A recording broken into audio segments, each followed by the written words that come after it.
Jantung Putri berdegup kencang saat Pak Gozi, sang guru senior yang angkuh, menunjuknya di tengah aula yang penuh sesak.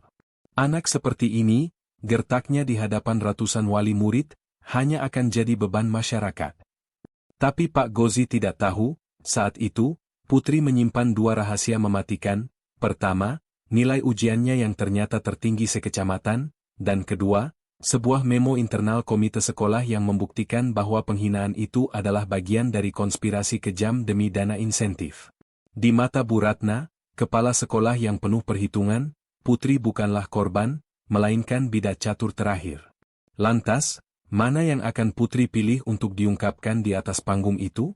Apakah ia akan menggunakan kebenaran moralnya untuk menghukum sang guru, atau akankah ia menggunakan memo rahasia untuk menghancurkan sistem? Bahkan jika itu berarti mengorbankan masa depannya sendiri? Inilah kisah tentang martabat yang diinjak, keberanian seorang gadis, dan dilema pahit di balik setiap prestasi. Pagi itu, aula sekolah menengah pertama Negeri 3 terasa seperti pengadilan mini yang pengap. Deretan wali murid berpakaian terbaik duduk tegang di hadapan panggung, di mana para guru, mengenakan batik biru dominan, terlihat siap menjatuhkan vonis. Di barisan belakang, Putri duduk sendirian, membungkuk. Ia tahu perannya, menjadi korban persembahan.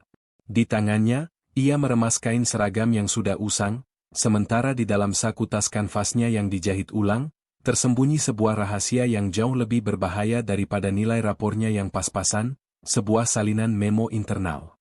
Memo itu berisi instruksi dari komite sekolah kepada guru-guru senior, memperketat evaluasi terhadap siswa yang membutuhkan dukungan finansial tinggi untuk mempertahankan citra kompetitif sekolah. Ini bukan soal mendidik, ini soal bisnis. Di panggung, Pak Gozi Wildan, guru senior dengan suara menggelegar dan wibawa palsu, mengambil mikrofon. "Bapak, Ibu sekalian," ujarnya dengan senyum tajam. "Saya selalu bilang murid itu ibarat ladang. Ada yang subur, ada yang kering. Tapi sayangnya, tahun ini saya temui beberapa ladang yang bahkan tak layak ditanami." Tawa canggung menyebar. Putri menunduk dalam. Ia tahu Pak Gozi tidak sedang bicara tentang motivasi, tapi tentang biaya. Sekolah ini sedang menuju era kompetisi, anak miskin dengan kebutuhan tinggi adalah beban anggaran. Pak Gozi, yang mengira dirinya adalah pembela disiplin, mulai menunjuk. "Coba lihat anak-anak yang duduk di belakang. Ada yang datang ke sekolah pakai tas robek, sepatu tak layak pakai, nilai pas-pasan. Mereka hanya menulari kemalasan. Anak seperti ini, saya yakin, hanya akan jadi beban masyarakat ke depannya." Kata-kata itu, diucapkan lantang di hadapan ratusan orang, terasa seperti cambukan dingin. Putri tidak menangis. Kelemahan terbesarnya adalah harga dirinya, dan ia sudah terlalu sering menguburnya. Namun, hari ini, matanya menangkap sesuatu. Di sisi panggung, Bu Ratna, kepala sekolah yang berwibawa tenang, tidak menghentikan Pak Gozi, ia hanya membiarkan retorika itu mencapai puncaknya. Bu Ratna akhirnya memotong, lembut tapi tegas. "Cukup, Pak. Kita belum masuk sesi konseling." Ia lalu menatap ke arah Putri, pandangannya tidak menghakimi, melainkan terlalu dalam hingga terasa mengancam. "Akan kita buka sesi kesan dan pesan di akhir. Semua murid boleh bicara. Termasuk yang duduk di sana." Putri merasakan detak jantungnya sendiri. Bu Ratna bukan menyelamatkannya, Bu Ratna menciptakan panggung untuknya. Kepala sekolah itu tahu betul, satu-satunya cara menghancurkan Pak Gozi dan sistem profit yang dianutnya adalah dengan membiarkan penderitaan Putri menjadi bom moral yang meledak. Putri, tanpa sadar, telah menjadi bidak dalam permainan politik Bu Ratna. Ia harus memilih, menjadi martir atau penyerang. Suasana aula berubah menjadi medan perang sunyi. Pak Gozi kembali ke kursinya dengan ekspresi puas, sementara Putri diperintahkan maju untuk diperhatikan oleh wali murid sebagai contoh kegagalan. "Lihat," kata Pak Gozi, menunjuk seragam Putri. "Baju tak disetrika, sepatu berlubang. Disiplin adalah segalanya. Bagaimana kita bisa mendidik kalau muridnya seperti ini?" Putri berdiri kaku, pikirannya berputar cepat. 3 tahun yang lalu, ayahnya, seorang tukang bangunan yang bertanggung jawab, jatuh dari lantai 2 dan meninggal dunia. Beberapa bulan kemudian, Ibunya mengalami lumpuh sebagian akibat kecelakaan kerja sebagai asisten rumah tangga.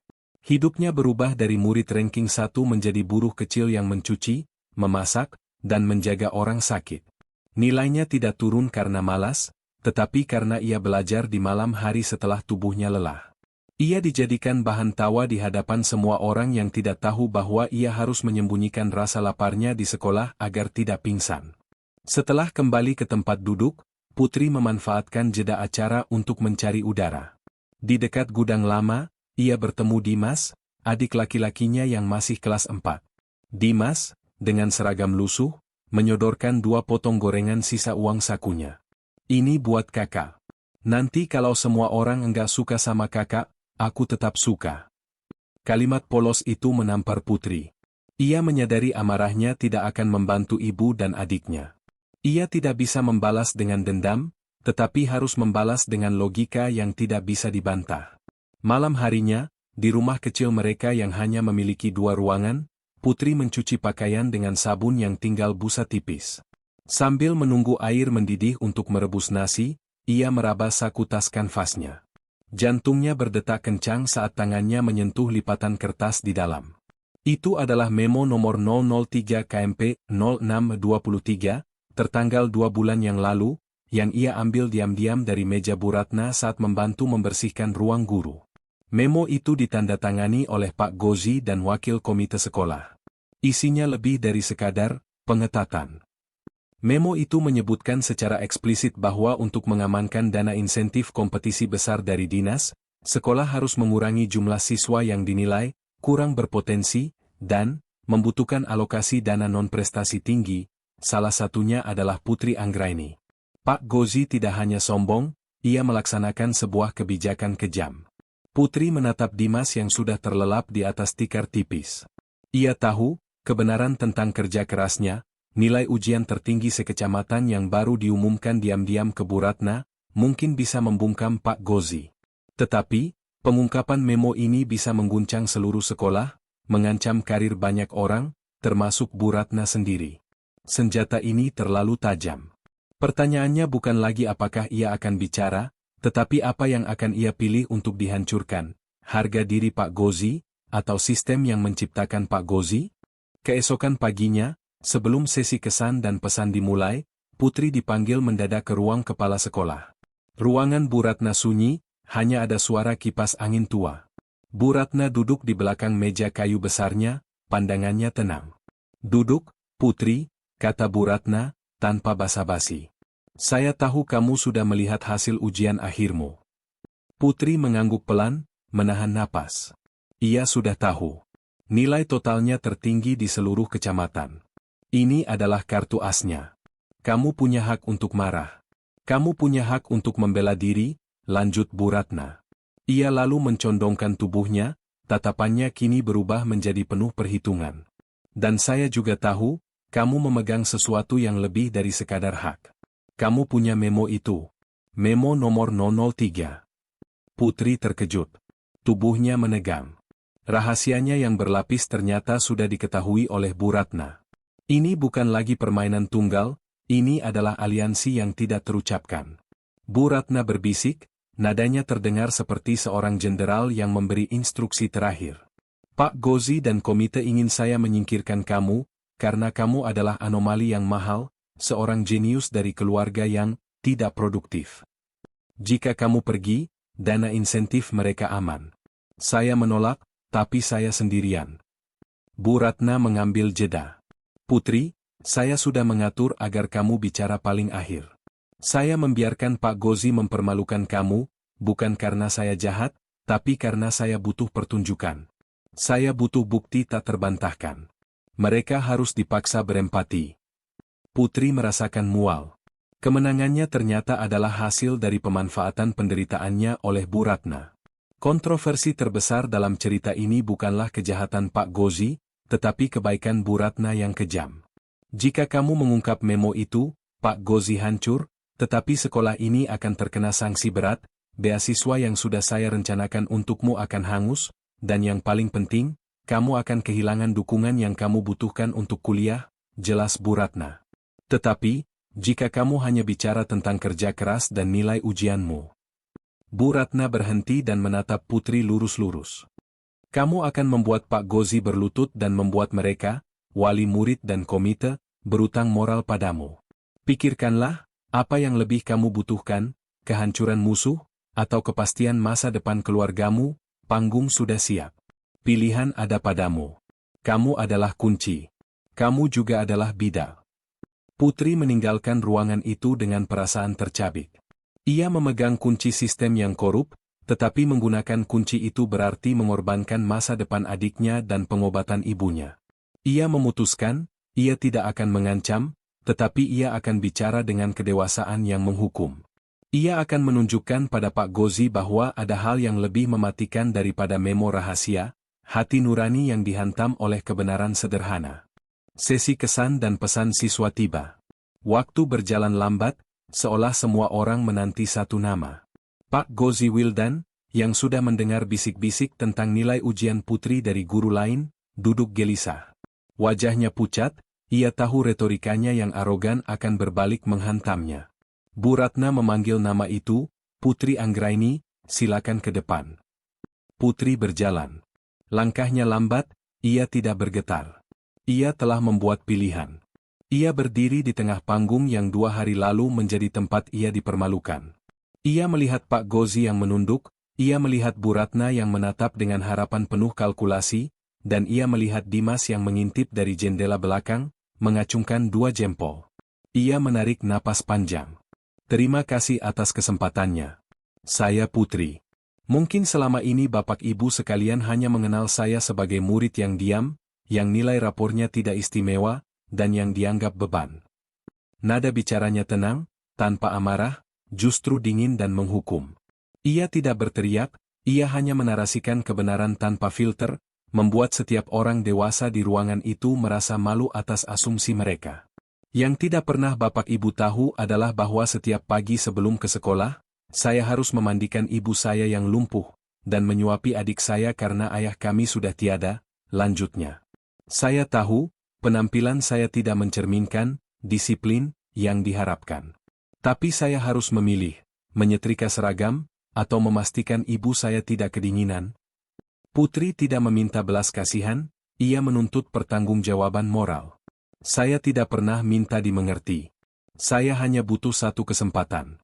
Kesempatan untuk menjelaskan bahwa tidak semua diam itu bodoh, dan tidak semua yang berpakaian lusuh itu tidak punya harga diri, katanya, lalu mengangkat kertas lipatan yang ia pegang. Itu bukan memo rahasia, melainkan salinan nilai ujiannya. Ini nilai ujian saya semester kemarin. Saya belajar dari buku-buku bekas, setelah mencuci, memasak, dan menidurkan adik saya. Saya tidak ikut les, tapi semua nilai saya di atas rata-rata. Matematika, IPA, nyaris sempurna, ucap Putri. Ia menatap langsung ke arah Pak Gozi. Saya tidak diam karena lemah. Saya diam karena terlalu banyak yang harus saya pikul. Dan saya tidak akan membiarkan diri saya lagi dianggap rendah. Saya berdiri di sini bukan untuk membela diri, tapi untuk menghukum asumsi Bapak Ibu semua. Pak Gozi Wildan, sang guru senior yang arogan, ambruk. Ia tidak pingsan, tetapi ia jatuh terduduk, bahunya bergetar, menangis dalam-dalam.